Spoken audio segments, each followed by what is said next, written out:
ഓർക്കാതെ മകളി നിന്നു നീ തൂകിടും മന്ദഹാസം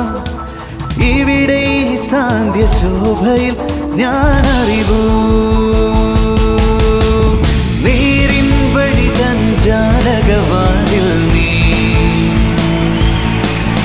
ഇടനെഞ്ചിൻ തുടികളിൽ ഉണരും സ്വരം